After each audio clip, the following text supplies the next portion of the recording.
Hola, veus, el municipi de Castellserà, l'Urgell, ha viscut aquest diumenge un presumpte cas de contagi de coronavirus.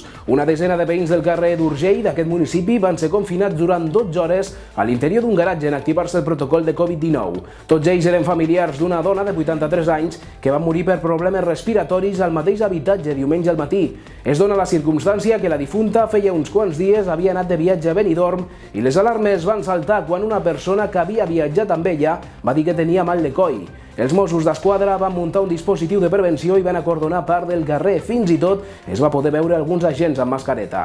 Els familiars de la difunta van ser confinats al garatge de l'habitatge, ja que el cadàver es trobava a la planta superior. No va ser fins a les 11 de la nit quan la comitiva judicial va procedir a aixecar el cadàver, moment en què va finalitzar el dispositiu de prevenció. L'autòpsia determinarà les causes de la mort i si es tracta d'una nova víctima de coronavirus, però tot apunta a una falsa alarma.